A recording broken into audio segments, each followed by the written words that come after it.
in that regard. Myself giving talks at high schools and colleges, trying to just be visible in the industry and show that Black folks are doing this work. And there's potential to make career in this area. Most recently, I became the president of the independent or indie game developer network, which also has a diversity scholarship. So last year, even before I was president, they brought in, I think they had 4 Black designers receive scholarships and get a lot of assistance in starting developing their own games, board games, of course.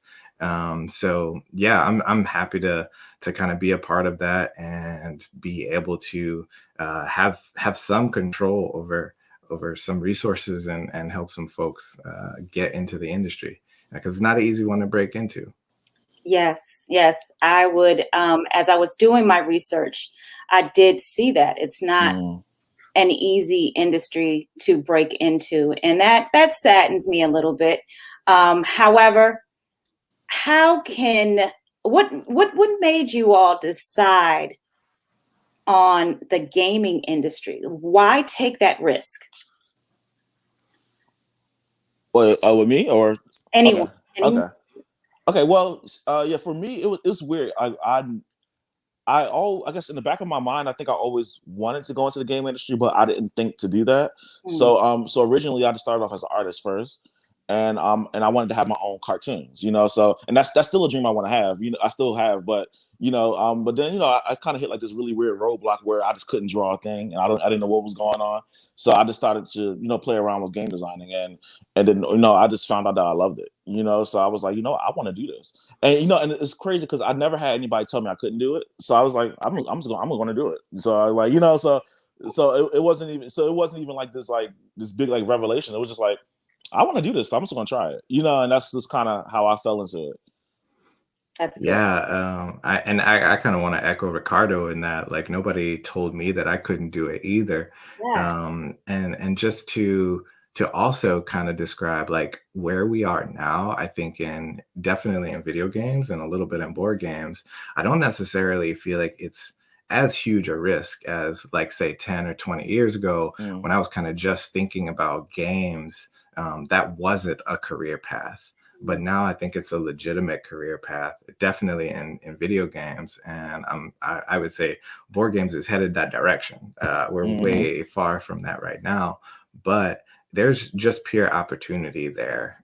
I recognize that in the board game industry, there were very little games focused on Black culture, and the industry was set to cross $2 billion in revenue this past year. Wow. So that means to me that it's a big area that is just lacking attention and that opportunity. And I also just love games, and I've always wanted to be a game developer, but when I was in the early stages of that, it didn't feel like a real career path, but now it actually does. That's excellent. I'm amazed, and I'm thankful to hear that no one ever discouraged you from exploring the gaming industry. So that's a first for me. How does one break into the gaming industry? That's see, that's such a complex question, because it's like, okay, so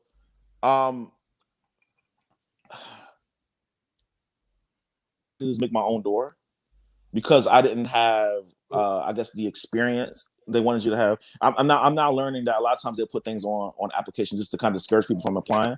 But you know what I'm saying? Right. But I didn't have the experience to do X, Y, and Z. So I just kind of like I was like, all right, I like doing this.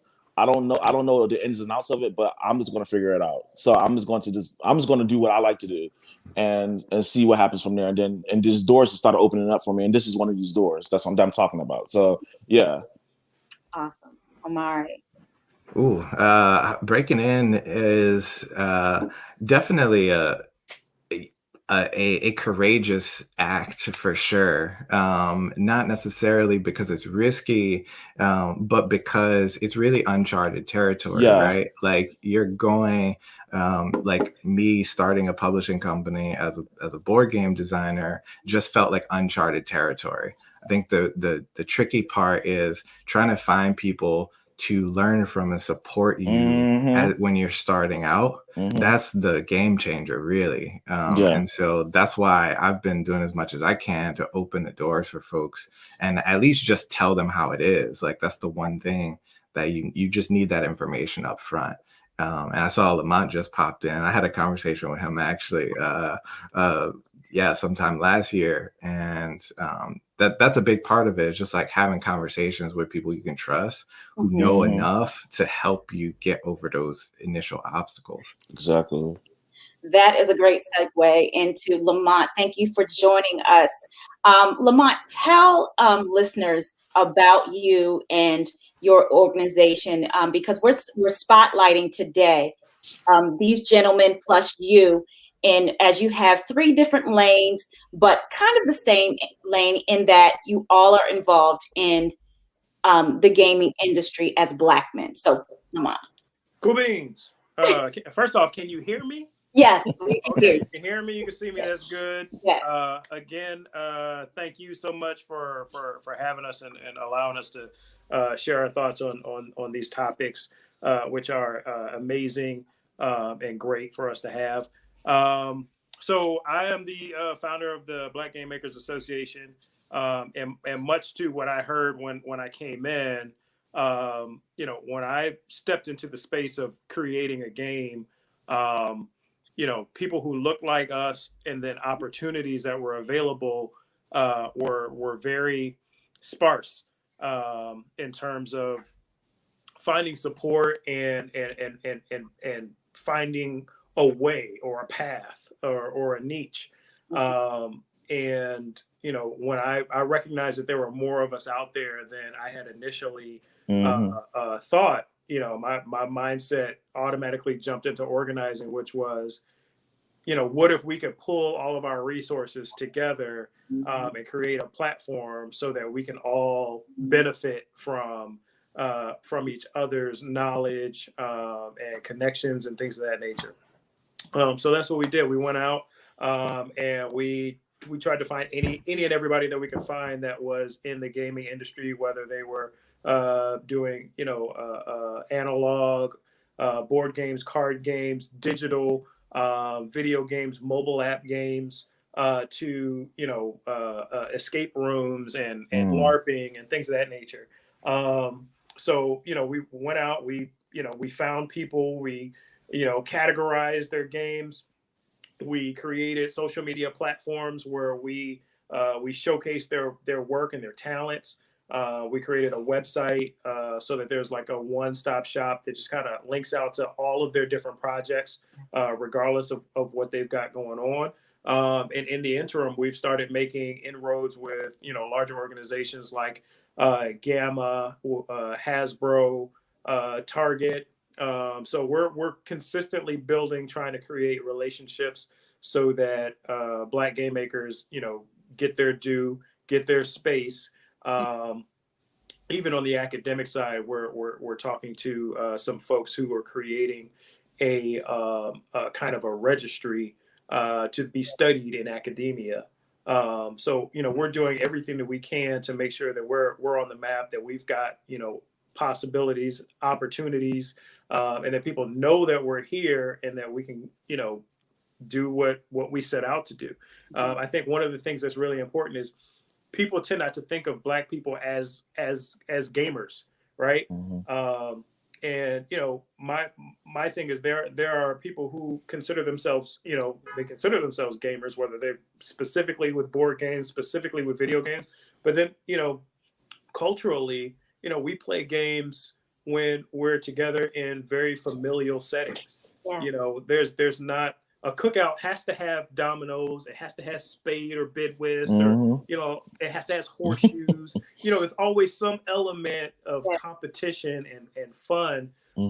So one of the things that we want to do is we want to bring that into the fold as well, because I feel like a lot of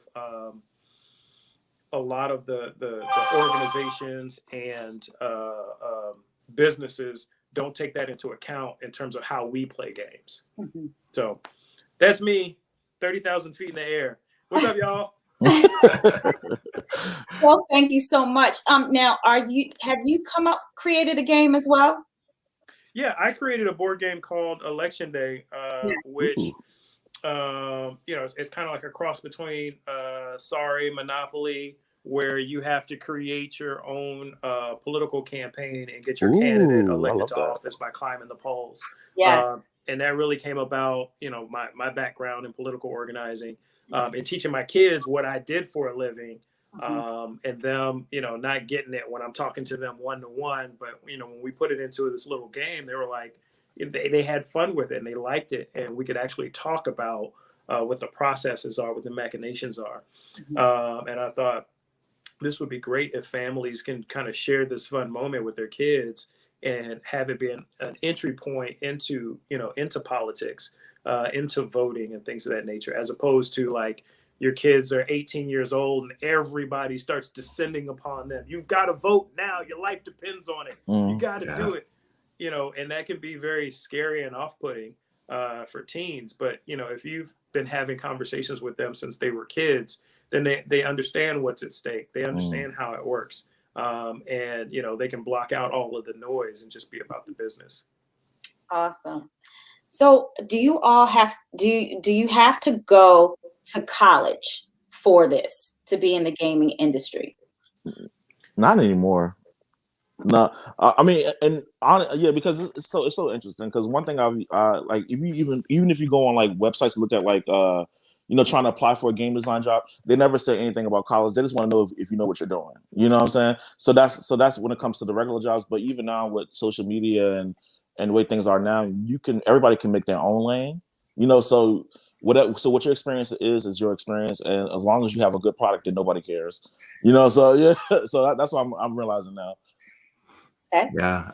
I mean, I would say for board games, it's the same thing. I mean, the skills required for board games, like you can learn about game theory. There's a lot of resources just learning about game theory. Yeah, there's some mathematics involved. There's a lot of psychology involved, but you could dig into those topics individually and learn a lot about designing games, whether it's video games or board games or analog games or RPGs. I would say that colleges and specifically, I think HBCUs more now have created some pathways for folks to get into some of the companies. I know because I'm in North Carolina, Raleigh-Durham area, we have Epic Studios here. And some of our HBCUs locally have started to interface with those companies. So there are avenues through college. And I would say if you're Black, specifically HBCUs, but is it necessary? I don't think so. Okay. What about for the video games? Don't you have to know coding, and don't you have to go to school for coding? I mean, yes. Oh, I'm sorry. that would help. Yeah. I would say, coding, I think personally, and this is something because I went to school for computer science, so I intended on being a programmer for my career. But what I understood after completing a degree is I could have started learning that stuff way before college. Like if that's something that you're interested in, coding is not hard, and there's thousands of tools that you can play around with and learn the basics of coding now. So college isn't the place to start doing that, and I'm hoping that high school programs are doing more of that now. But college does formalize it. They make it very structured. So depending on what environment you can thrive in, that's really where that choice is going to come from. Right, and I was pretty much going to say the same thing. Like I'm realizing that what college is more, it is really good for refining what you already know. You know what I'm saying? So for example, like I said, everything I've learned was just self-taught.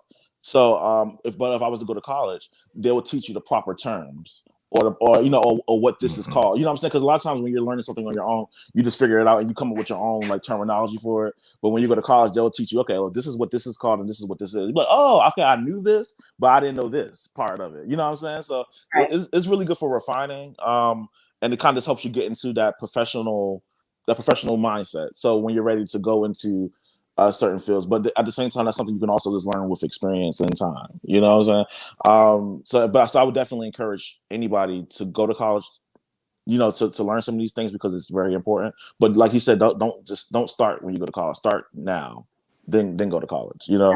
Yeah. And I would venture to say, there are also things that you can pull from your college experience that can help inform you in terms of your how you manage your business, in terms of what you put into your games. You know, Amari talked about the psychology behind things. Like you could take history and put that into your games. You know, you could take anthropology and put that into your games. You know, one of the things that's really important, especially with video games, is storytelling. You have to be able to put together, you know, a story that is compelling enough to get somebody want to keep playing this game. You know, there are some games out there, Zelda. Everybody knows the story, and it's compelling enough to keep bringing people back to go into the same story multiple times. Not much changes. It's you. Your name is Link. You've got to save Zelda, and Ganon is fucking up something. I don't know if I can say that. I just said it. Right? That's what Ganon does. So story is important, and that's something that you can refine in college. But again, like Ricardo said, these are not things that you need. But this college is a place where you can refine things, and you can also pull things out of that experience that you otherwise wouldn't have thought about. Yeah. Excellent. We have someone that asked Dutch Rick Lamar, game product has no color, but do opportunities have color in gaming? Great question. Thank you. Yes. And you know, by and large, you may not hear it, but we've got a game maker who has who is putting something out on the Switch pretty soon. And same game, which features a lot of Black characters, got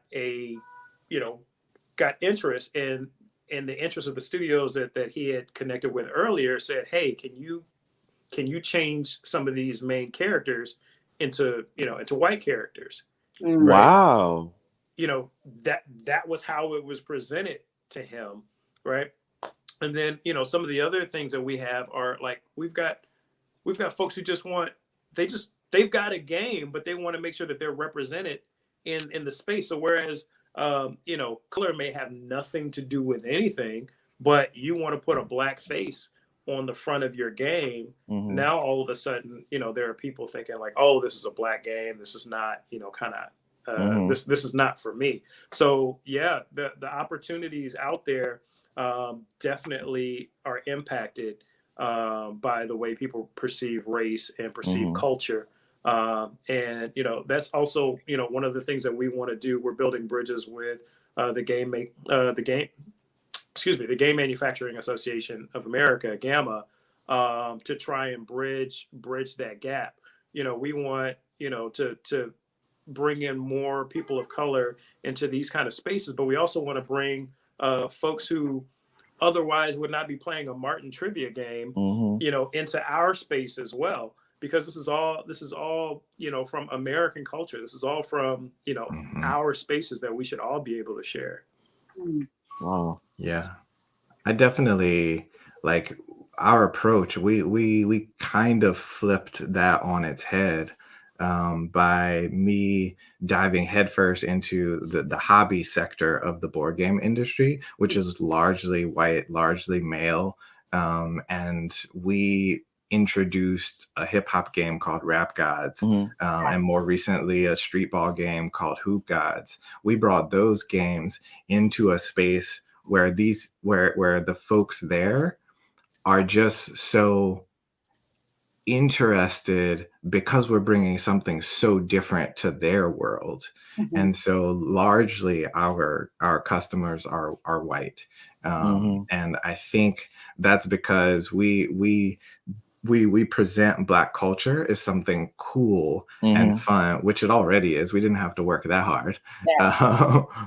But we put it out there. But our game mechanics work essentially like a lot of the games in that market already. So the mechanics feel familiar. They can dive into that, but we give them the Black culture on top of all that. And they're able to just like see, oh, this is something new and different, and in a lot of ways like want more of that. Like we're kind of exposing that world to all of the greatness that could be, because Black culture just hasn't been touched very much in board games. And so we're trying to expand on that end too. And I think that has overall just like helped people see how much value we have in the industry. Yeah, that's so interesting. That's okay. So, all right. So, okay. Now, I would definitely want to talk about this topic. Now, I'm always the kind of controversial one. So forgive me, guys, ahead of time if I say something a little weird. But yeah. So, see now with me, like I've always, been the person that kind of go against the grain, not with the purpose of just going against the grain, just because of that's just naturally who I am. Mhm. So something I realized, like I remember, I worked with some people, and I started getting the feeling. This was never said, but I started getting the feeling where of this. So this was the situation. So it was part of that event I was telling you about, called Graffiti Games, and and everybody there was all Black game designers, and so everybody. So I think there was an expectation of, okay, you're a Black game designer, so the character you need to make for this particular, for your game, for this event, should be a Black character. Now, my character wasn't a Black character, and it really was. There was no thought into it. It just literally was, okay. When I got the idea, I imagined this character being a white character. It wasn't, it wasn't. It was no other, no extra thought into it. You see what I'm saying? So, but I realized that I was kind of somewhat not, and I'm not saying that they were doing this, but just how you can just feel things. I kind of feel like there was like, oh, his character isn't Black, so yeah, you know what I'm saying. And it was kind of like that feel, and it was actually coming from the other developers, not from the people that was running the event. You know what I'm saying? So I was like, okay, when I'm the kind of person, when I come up with an idea, how I imagine the idea is how I imagine the idea. I have Black characters, but I also have white characters. So I think sometimes as a Black designer, there's an expectation of, because I'm a Black designer, that all my characters need to be Black, and I'm like, that's, to me, that's not very realistic. You know what I'm saying?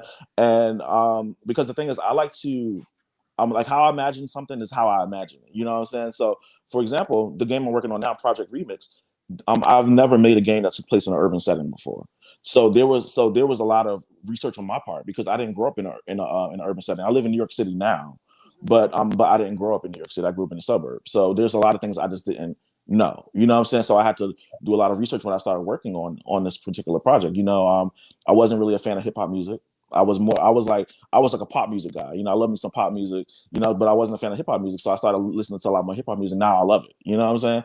So so there was a lot of things that I had to learn on my part. But a lot of times when I would make a Black character, I would put them in a setting that they wouldn't normally be in. Like I'll put them in like a fantasy setting, or in like a whimsical setting. But I feel like there's almost an expectation of when you're a Black designer, oh, you're Black, so you need to make sure your character is in an urban setting. So it was like, but no, I don't think that way. I just think like, how I feel like the character, like I feel like a Black character can fit in any setting. It doesn't have to be, you need to be in an urban setting, you need to be in a hip hop setting, you need to wear baggy clothes. That's just not me. Right. So yeah. Okay. Well, okay. What is the process like for all of you? Lamont, and what you do, Amari, what you do, and your lane, Ricardo, what is the process like for you when you're creating?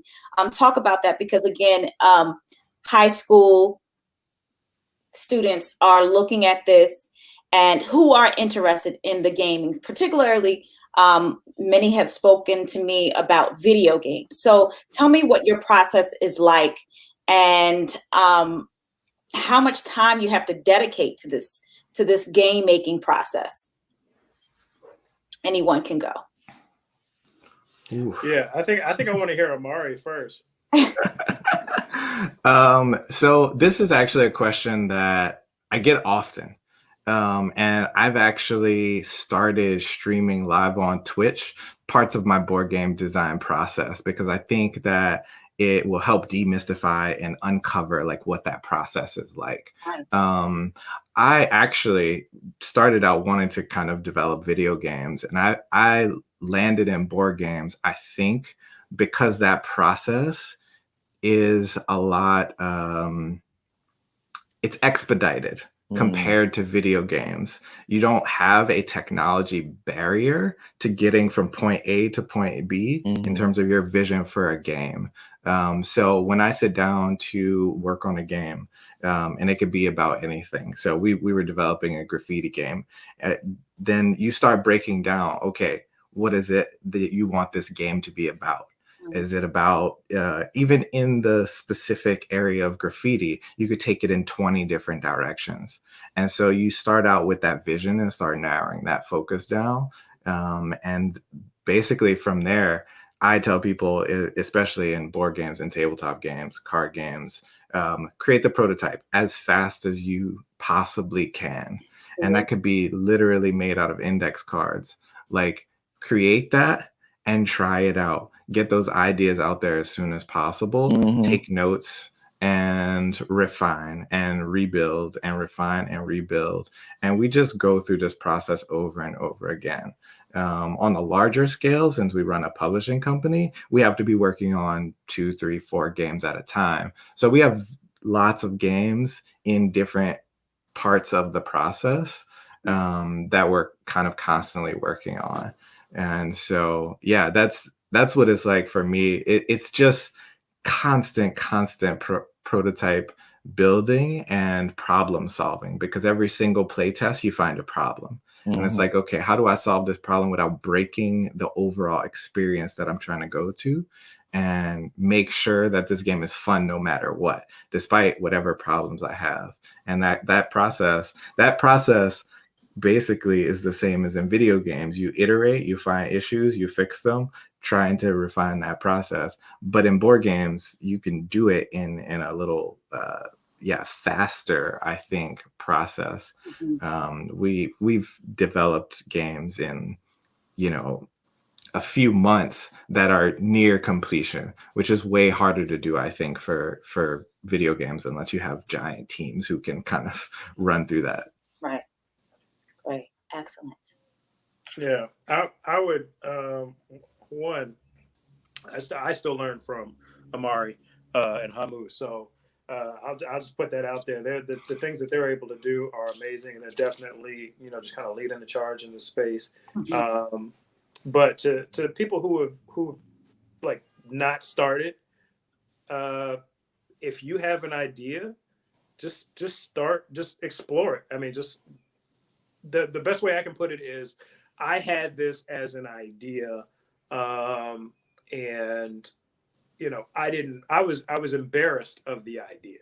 Like, I didn't want the idea to fail, because in my mind it was picture perfect, complete, and done, right? But if I put it out there and allow it to fail, then I just created a failure of an idea. You can't think like that. The beauty of games, especially with video games, is the ability to fail. The more you fail, the more you learn about the process, and the more successful you're able to be, right? So you've got to, like Amari said, you've got to get that prototype together as quickly as possible, so that you can start playing with it and figuring out what works and what doesn't work. Play testing, taking down notes. Is this going to help you meet your end? Don't be afraid to make mistakes. Don't be afraid to break your game, and don't hold on to it like this is your baby. Recognize that it's got to get beat up in order to get to a finished product that you're going to love. One of the things that I've always got issues with is, in the back of my mind, I don't want to play the game. I don't want to play the game because I'm afraid that it's going to suck. And the reality is it is going to suck until you refine it. Right. You know, so you just got to keep going through that process. And the way for you to know that it doesn't suck is if you've got your play testers, you've got people that are completely unbiased in the experience, and they can find enjoyment of the game, and you have been able to capture what you set out to capture. Yeah. I just want to say I love that you said fail. I actually have a playtesting journal here called Fail Faster, and it's the whole purpose of if you're going to develop, you have to get to those failure points and to those issues, and when you're working through that is how you make good games. Yeah. No, honestly, I love what both of you guys were saying about the start the prototype, refine, start over again, refine, start over. Because I found myself doing that, and I thought it was like I thought there was something wrong with me. It's like, why do I keep starting this over? But I'm realizing because I'm constantly getting better. So but yeah, so now I do want to touch bases with this topic as well, because all right, so starting a video game project, it can be kind of difficult to prototype, depending on what your skills are. You know what I'm saying? So I mean, I was just blessed to be able to do art, programming, and everything else. So I just have all three of those different things that I can do. But everybody doesn't have that. So you might have somebody that's just a programmer, but they're not an artist. So they can make the game and it'd be like a bunch of little blocks doing something. But they all understand it, but the regular person wouldn't understand it because there's no good visuals to go along with that. And then you have somebody that might be an artist or just an idea guy, and they don't have, they can't put the prototype together. So it is hard, for video game designers or somebody that has an idea for a game, to kind of prototype it. But I know for me, I still do everything on paper first before I even, touch the computer. So it always goes back to the basics on paper, So yes, and I'm really strange on how I get my things because, like I said, I started off as a wanting to do cartoons and stuff at first, So I made comic books in the past as well. So so a lot of times I see it, I see how it is in my mind. Sometimes I'll get it as a story first, and then I'll be like, oh, that would make a good game. So then I start thinking of a game mechanic to go along with that story, or sometimes I'll get an idea for a game mechanic, and then I have to build a story or a world around it. So it's for me, is the process is different no matter what I'm doing. So and I guess it's just me just being blessed to be able to do a bunch of different things. I always just have a different way I approach something, and but yeah, so with the event that I did over the summer with Graffiti Games, we had 1 month. Each of us had 1 month to make a game for the event, right? And man, when I tell you it was like strenuous, I was like, one night I actually cried because I was like, it was so much. I was like, oh my god, I never made a game in a month. You know what I'm saying? So I was stressed out like crazy, And I'm gonna be honest though, I killed it. Like I did that. Like I did it, and like I had to pat myself in the back because like I was like, yo, I came in with the fire. Like they were like somebody didn't see it coming because I killed it. Like for real, because like I really put my all into it. And if I was to show you guys the game, you wouldn't think it was made in a month, but it was made in a month. And that's how much effort and time. Like I didn't sleep. I barely slept. I think I slept maybe like 3 hours a day. I would forget to eat sometimes because I was just trying to, make this deadline. Like I was a mess. By the time I got finished, I was done. I was a mess.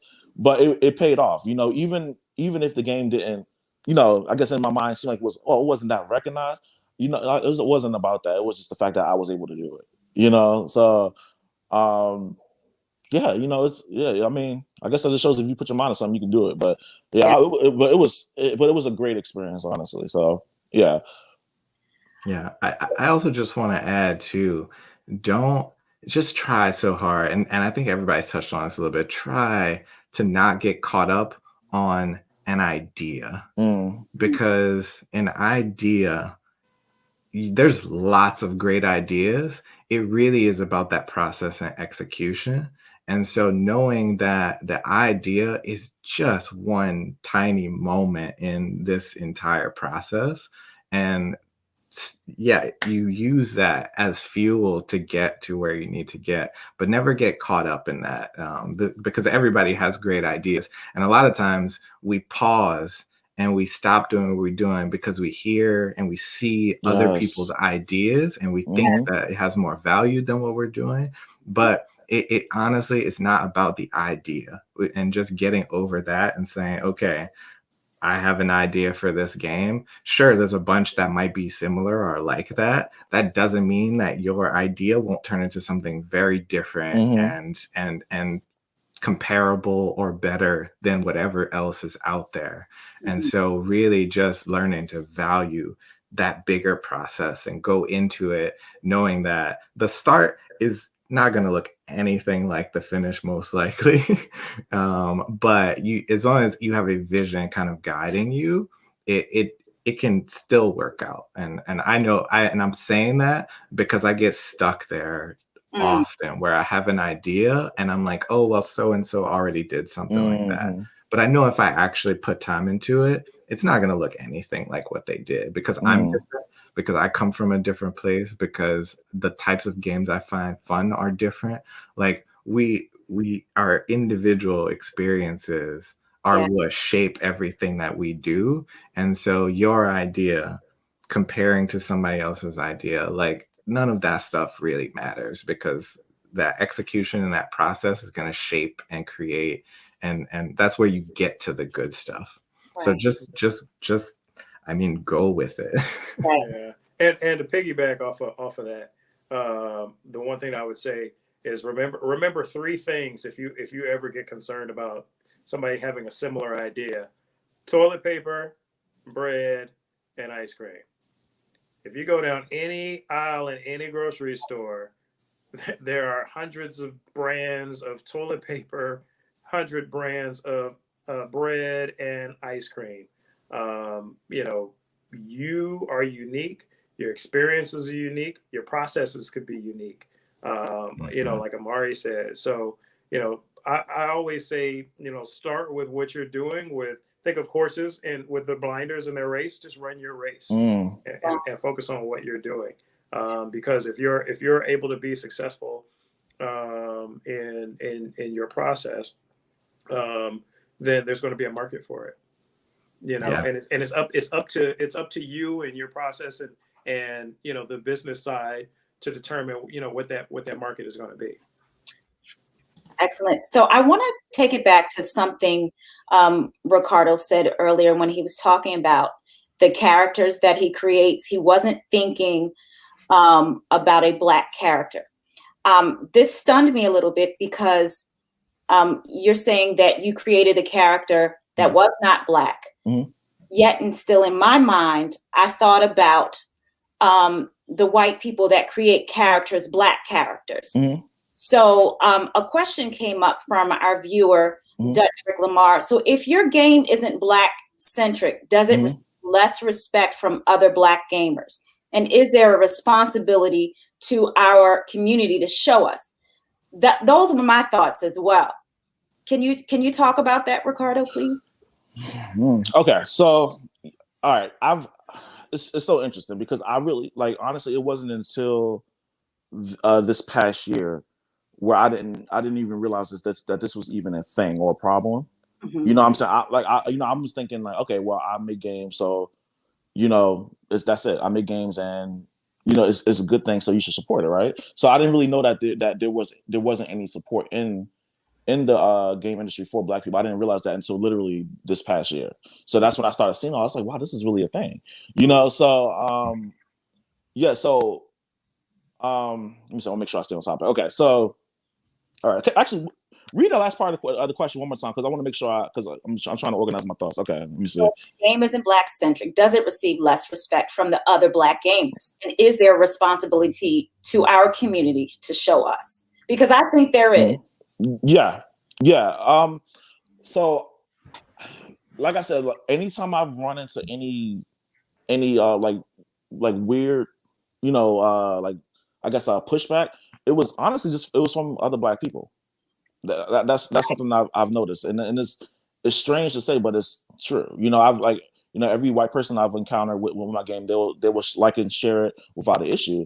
But I would never get that same support from Black people. And I guess one could say, well, maybe there isn't a lot of Black people that's into those things, so maybe that's why it seems like it's more white people that's doing it. But I was like, no, that's not the case. There are a lot of black gamers or black geeks and stuff like that. So yeah, but honestly, I've never really seen that same support from other black people, and so it's really interesting. And then even so with the game I'm working on, I've been working on this game for a while, so I haven't seen the other side of it as well. Maybe because my character isn't black, what I'm saying, then maybe I'm getting less support from the game from black gamers.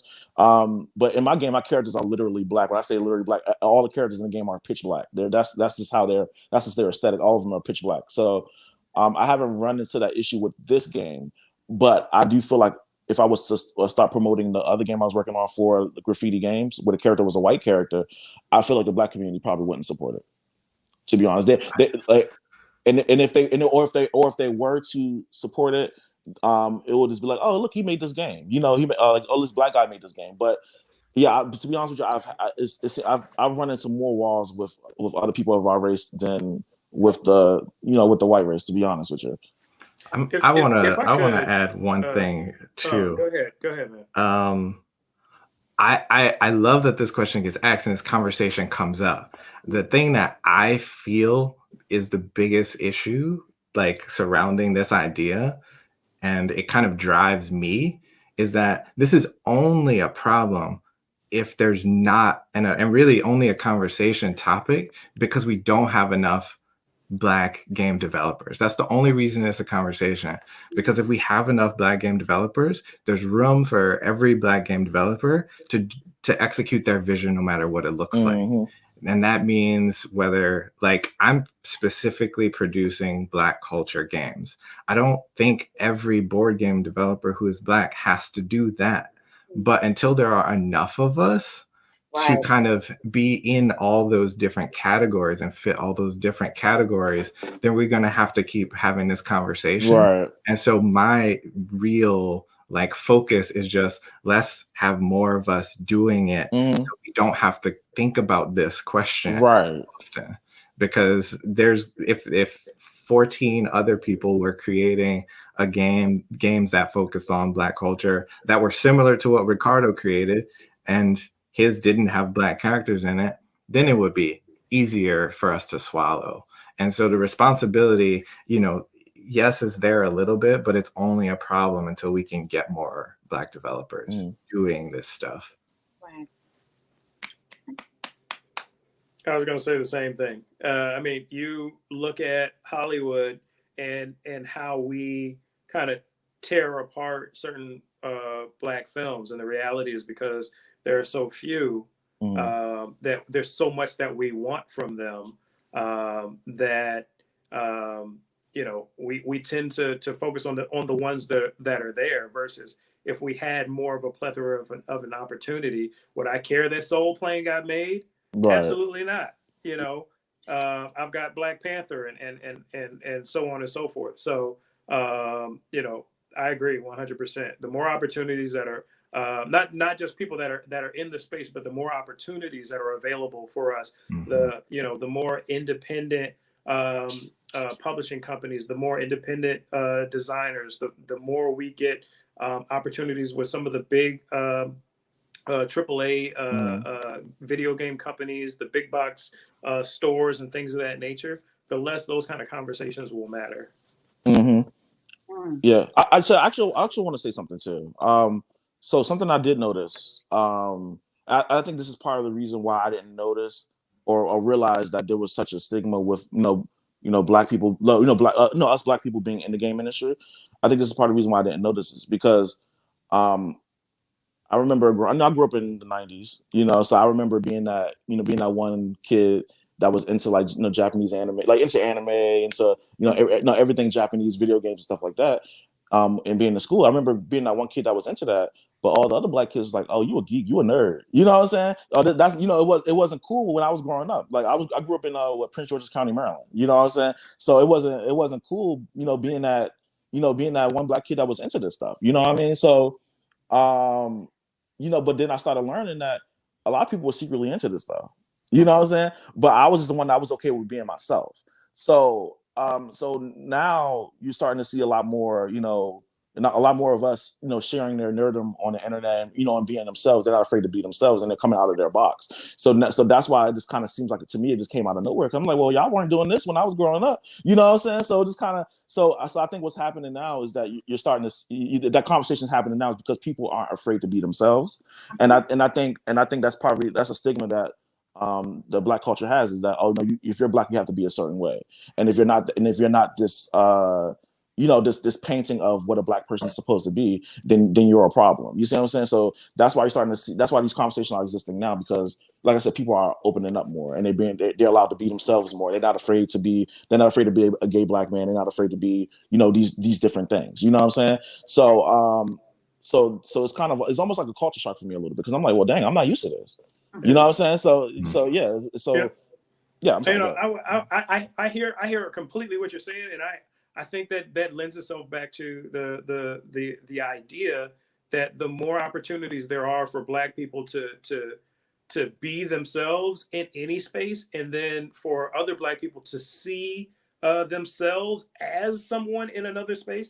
I think the only reason that blurtdom is cool now is because we have more examples of it in movies, in cartoons. Whereas, growing up in the 80s, there was none of that. You were just the weird guy, over here that liked to, play board games at 16, or you like to play video games when you were 20. Now it's because it's gotten in the popular culture. But I think that goes back into what we were saying. The more opportunities that there are, not only will people get to see themselves and folks who are nerds, designers, but they also will get to cross pollinate and get some of that, like, oh yeah, this guy is a nerd, but he's also a business guy, or this guy is into video games, but his math skills are crazy, or this woman is gorgeous, but she's killing everything: video games, board games, business, and everything else. The more opportunities there are to see us in our amazingness, the more smaller people, younger kids, or people go, oh, that's somebody that I can relate to and I can identify with.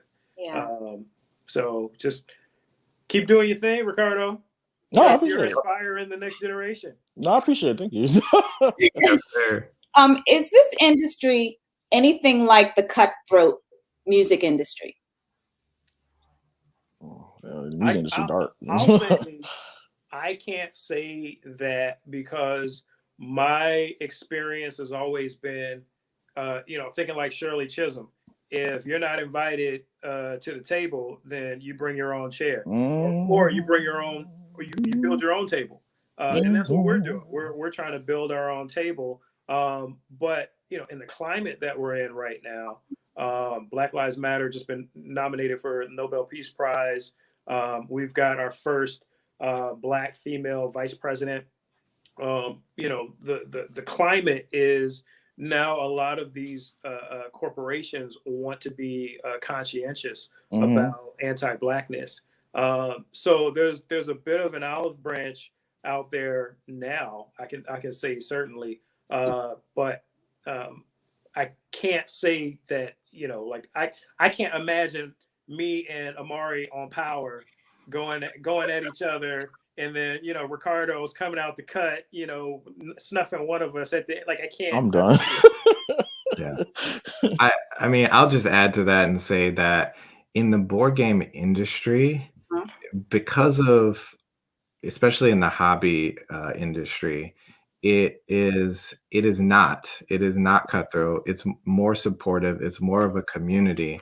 That is largely because we depend on each other so heavily to help produce the products that we make. Like when I go to a board game playtesting convention, there's 100 designers there. There's probably 20, 30 publishers there. We're all playing each other's games and giving feedback and trying to, kind of process and iterate at those conventions. You can't make enemies with the person who you need valuable feedback from. So we are kind of in a space where it's still small enough, and a lot of the industry kind of like leaders in the design space and publishing space, we all kind of depend on each other to get our products the best they can be. So that cutthroat nature is not there. Like, I've gotten opportunities. I had another publisher reach out to me and buy one of our games from us, just kind of off the idea that they liked the type of game that we were creating, and they had a license that they had access to that they thought might fit well with the type of games that we make. And so they just reached out like that. If we were being shady and cutthroat in the industry, those kinds of things don't happen. So we're a little bit dependent on each other. And so it's more of a community, it's more of a supportive kind of group in terms of the professionals in it. Yeah, there's some gross stuff that happens. I mean, Twitter exploded this past week, and already 3 times this year in the board game community for people doing things that they have no business at all. And it just overall hurting the entire community, and people recognize that, and we're trying to, shut a lot of that stuff down. But largely, it is a very like supportive industry currently. It's, you have to network hard though. That's a piece of it to be able to take advantage of that community and the way that operates right now. And I don't know if it'll be that way forever, but it's more useful and helpful than anything at the moment. Yeah. Yeah. I want to talk about that too. So, okay. So now, I guess it's story time, because I got some stories to go along with this. Okay. So, but first, in the in the blurred community, or just in the nerd community in general, one thing I will say about the nerd community in general, outside of just the black nerds, is that everyone is accepting of everyone. So you never really run into too many cases where hey, these white nerds are shunning this black nerd, because everybody's so enthralled with the characters that they all celebrating, or the games that they're all celebrating, that's not even a thing or discussion. So I will say, even in the indie game community, people are just very supportive. If they like your game, they'll support you. They'll be like, okay, this is cool. Like, have you tried this? Have you thought about this? I've never really run into that issue. But what I will say, things can get cutthroat is when it comes to the big dogs, the AAA, the big developers. Right. Now this past I think it was this past week or two, there was a company called Activision. And Activision, they pretty much, stated stated that, they pretty much just stated they didn't want to hire black people or hire people of minorities. That's pretty much what they said. I'm just giving you a short example. You can do your own research on it, but what it boils down to is they don't really want to interview or hire, people of minority communities, because they said it's not a good business practice for them. That's pretty much what they were saying. So that's a thing. Now I'm going to tell you this now, a personal story that I dealt with. So the game that I'm working on, like I mentioned before, that it was noticed by a major game company in Japan.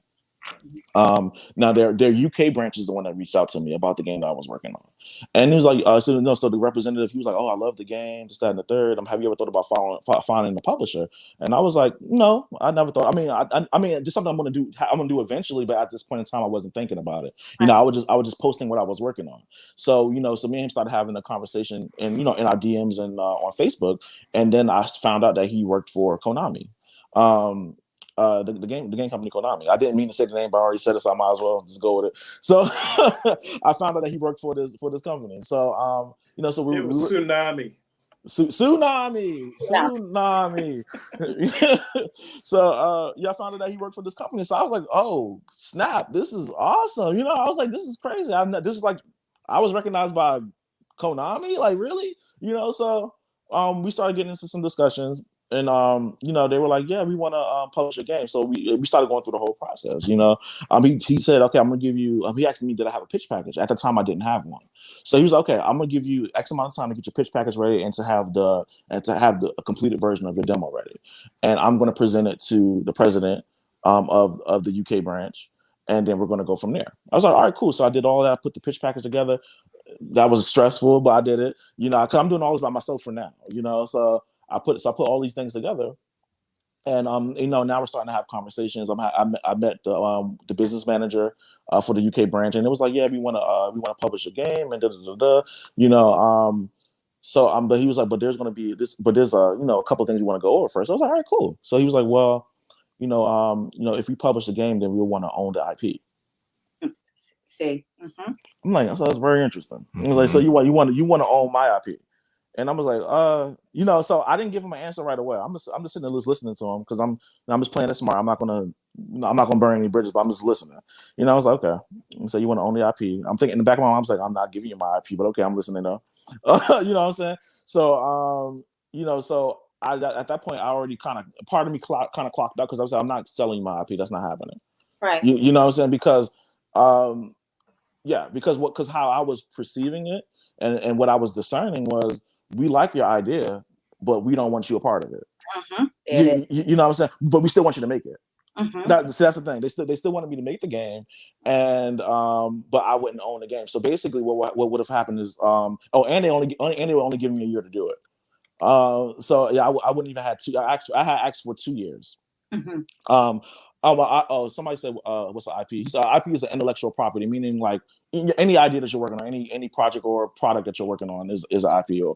So, so I was like, okay, so y'all only giving me a year to make this.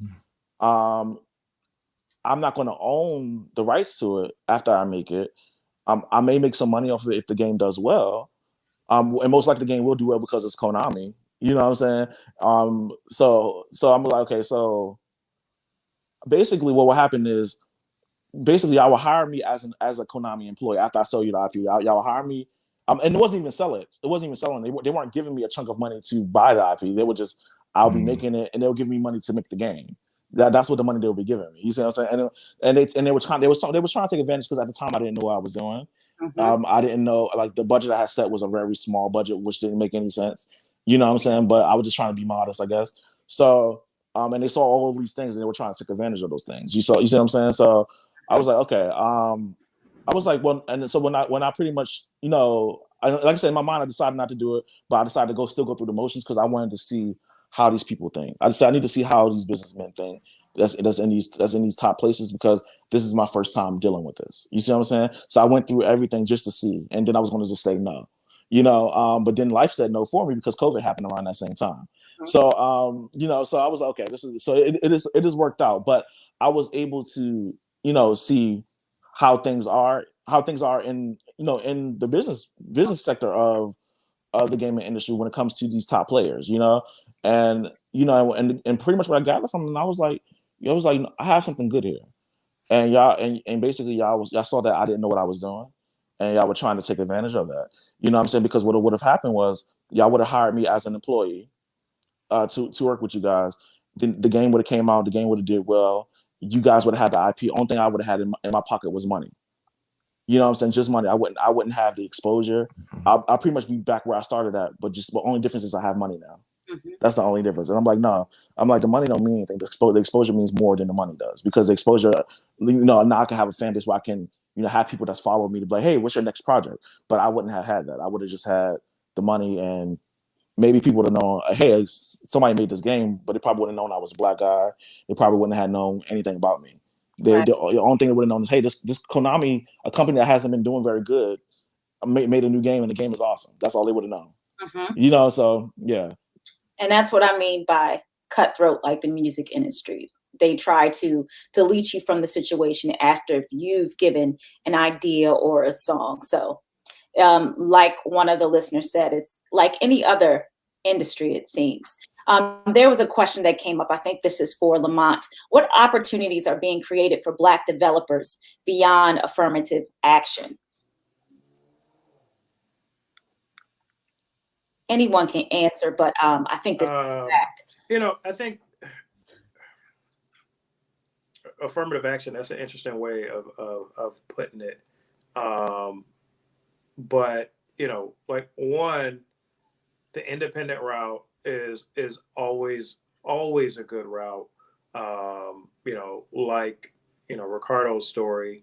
the independent route, you've got control, you've got, you maintain your intellectual property. You get 100% of that dollar if you just make $1. But then, licensing is also, a great avenue where, you know, you don't do any of the work. You create the IP, you maintain the IP, but you have an agreement to where you're consistently getting paid for your work, and they put it out, and they may put it out in a number of ways. You may have a board game that they go, you know what, this would be great as a mobile app, and they turn your game into a mobile app. Ken Johnson, I don't know if you're familiar. He is a black man. He designed Phase 10. Phase 10, if you aren't aware, is the second highest selling card game in the country, right after Uno. And he created this game when he was like 19 years old, and he's been getting paid from his royalties, since. And recently, when I say recent, that might be in the last 5-10 years. Somebody approached him about turning his into a mobile app, and he said, this thing is done better than I ever imagined that it would, because that wasn't the space that he was in.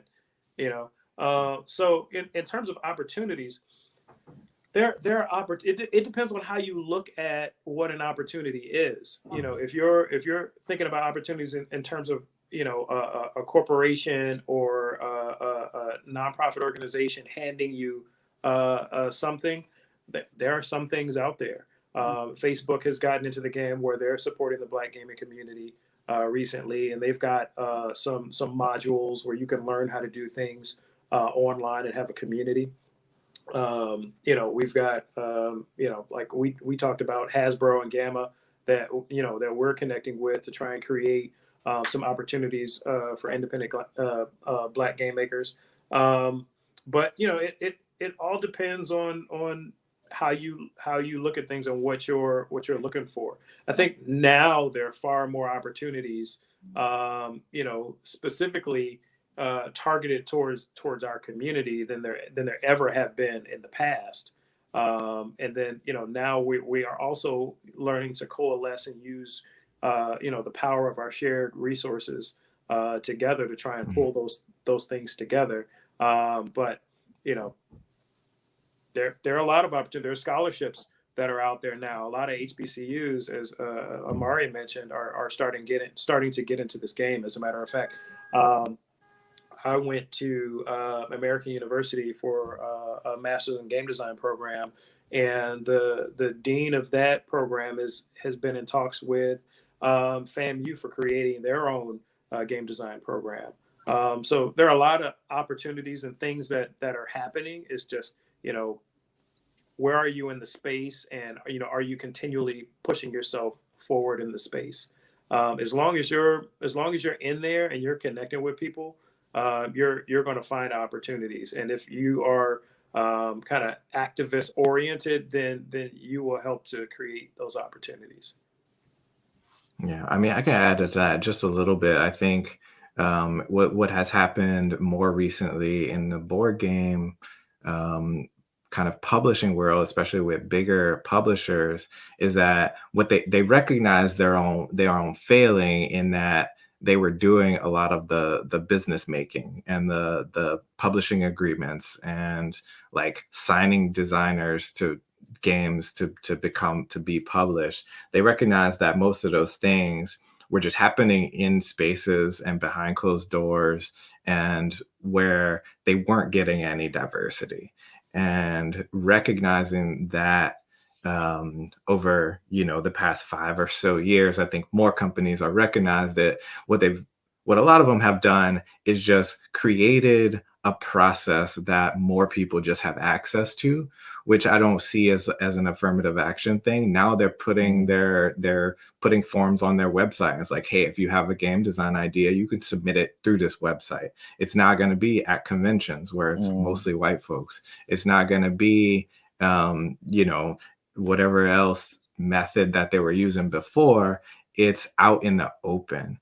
And so if you are willing to kind of do a little bit more research into like, okay, how do I work with these companies? I think you'll find now things are a little more accessible, only a little bit. It's not every company who's done that, but I know there are a few that have been really good about it lately. I actually had an email yesterday, Ravensburger, which is one of the bigger hobby board game companies. They're based out of Germany, but their UK office just emailed me, but they emailed me through my website, because they're also looking for talent, which is different. And so people who are looking for talent, like I'm out there showing people every day. That's another reason why I started my Twitch channel. I'm doing 2-hour game design jam sessions where I design a whole game in 2 hours. Like that is showcasing my talent. So if you are able to do that, like people will also find you. Yeah. And so because at the end of the day, they want to sell great products. And so they're just looking for people who can make great products. So however you can showcase yourself, like you create opportunities for yourself that way. Right. Yeah.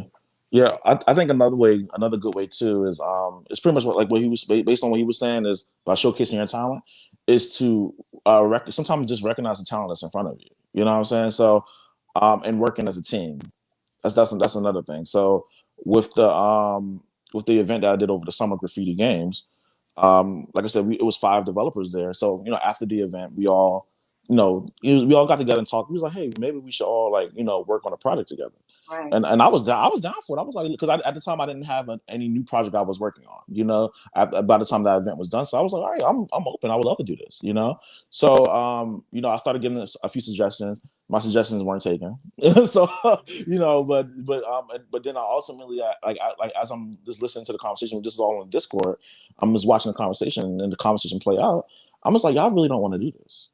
I feel like what I'm saying, y'all saying like let's work together because Right. what's the politically correct thing to say after this major event celebrating black creators, but y'all really don't want to do this. You know what I'm saying? And that's what I realized. So but for me, I was all game for it. So at the time with the project I worked on for that event, there was a woman that she worked on a project as well, and she actually played all of the games that we all made for that event on her Twitch channel. And I watched it and it was amazing. It was awesome seeing her play it. And then when she got to my game, of course I was extra excited, and so the game I made was a narrative based game. So you actually it was like a little storybook, like an interactive storybook. And so as she was reading it, I was like, yo, her voice is perfect. She has an amazing voice. And I was like, you know what? I want to put together a new trailer for the game. And if the game, and in the future, when I decide to take this game to the next level, I would love for her to do voiceovers for the game. So what I did is I reached out to her. I was like, hey, I loved your playthrough of the game, and I'm making a new trailer for the game. Would you mind, doing a little voiceover for it? And she did it, and it was awesome. You know what I'm saying? And that's what I mean. Like I saw what everybody brought to the table, and I was like, and so in the back of my mind, I'm always doing that. I'm like, whenever I see somebody make something, I'm like, oh, I love what this person did. I'm gonna keep them in the back of my mind. So, when I can, pay them to do X, Y, and Z, I want to work with this person. You see what I'm saying? And that's what I do. I'm always looking to see what people are making. I'm just attracted to talent, So so working together as a team, pulling people onto something. If if I know Amari makes board games, maybe one day when the game I'm making, maybe I want to make a board game version of it. So then I'll reach out to Amari and be like, hey, I want to make a board game. Can we let's work together on this? Yeah. And so that's pretty much what I'm saying. Yeah, and I know a 3D artist that we're using to make like sculpts for our 3D art, Black 3D artists. And so, if I know Ricardo needs some 3D art, like I think supporting each other is, like Ricardo was saying, also a huge component of like how we are able to make things happen. The best way to put it is, in terms of like what we do, community is what provides the greatest opportunity. There are plenty of forums where I've been in, and somebody just throws themselves out there and says, hey, look, I do music for video games, and somebody's like, oh, cool, I'm looking for somebody, or somebody will go, hey, look, I need a graphic designer for X, Y, and Z, or do you know somebody who does story, or whatever. So a lot of the opportunities tend to happen from within. Because if you're at the head of a project, you need somebody doing all the other pieces, or at least some pieces that you can't do. Yeah. Last question, because I know I've taken up all of your time. Other than purchasing your games and other Black games, what words of advice do you have for Black boys and Black men who have just entered the game industry? Words of advice. Mhm. One of the things that I would say personally is, I think I've said this before. Don't be afraid to fail. Um, you know, a lot of times as Black men, we aren't afforded the luxury of failing, in our personal lives, in our academic lives, career wise, and so forth. Um, but this is one of those situations where you you have to you have to be okay with it. You have to be okay with something being trash. You may come up with an idea that is dope in your head, and you just might never you might not get it off the ground. But you can keep that to the side, but keep coming up with more ideas. Journal all of your ideas.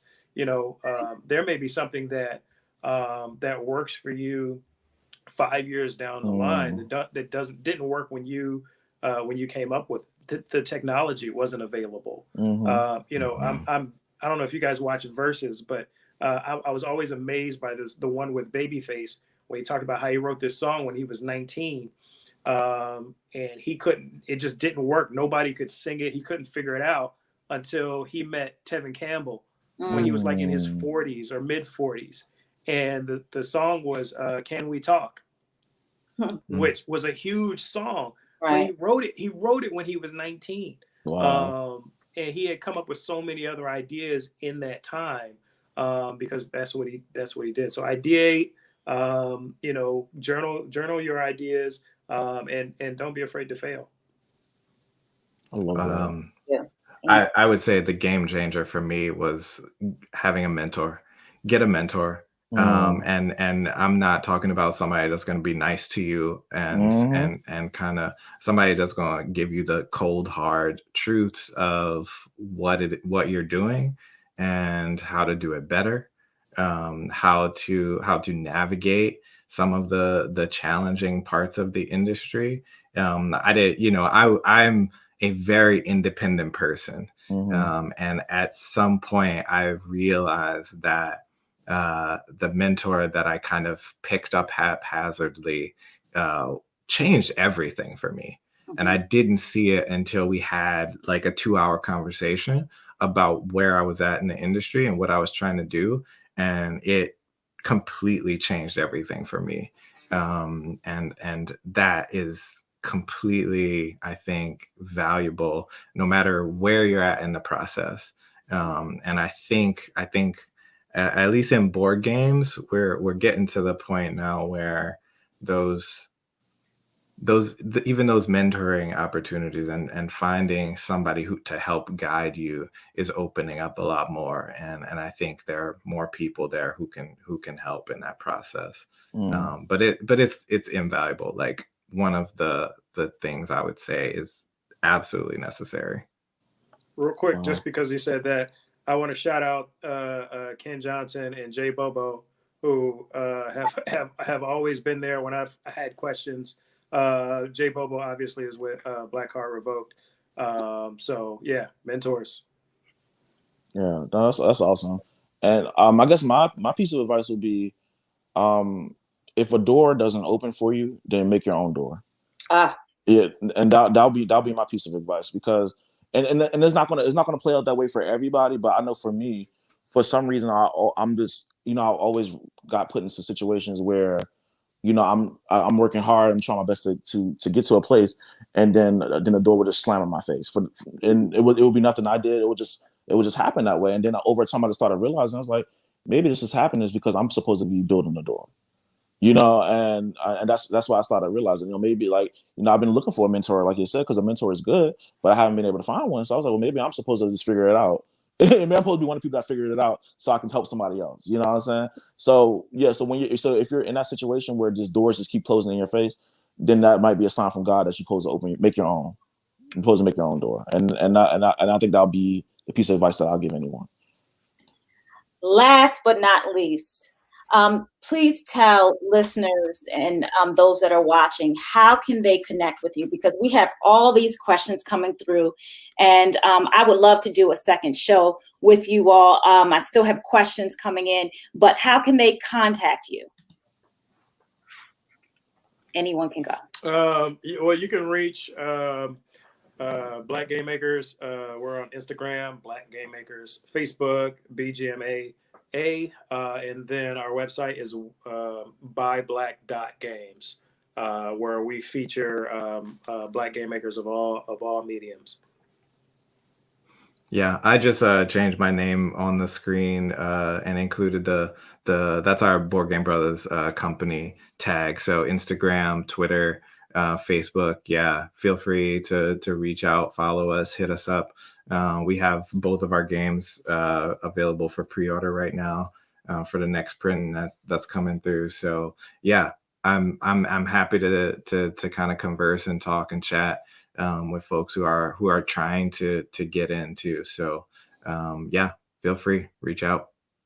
And for me, you can just reach me on Facebook, Instagram, Twitter, and Patreon. We just started a Patreon. It's under Nify Studios. That's NIFIY Studios with an S at the end. And you can find us there. You can reach out. We can collaborate. I would love to do collaborations. Just reach out, and we're here. Thank you for allowing us to showcase your stories, for doing your part in changing the narrative, and lastly, for keeping your commitment by being on part of this segment of the show. That means an awful lot. If you've enjoyed the show, please let us know. We would love to shout you out and post your comments. If you or someone you know is changing the narrative, please contact us at iChangeTheNarrative@gmail.com. We love to share your story. Meet us here next Saturday at 1:00 p.m. Eastern Standard Time. Thank you all so much again for just being a part of the conversation. I appreciate you so much. And I know our listeners, shout out to my co-host today, Dutch Rick Lamar. Thank you for your questions. I'll see you on next Saturday.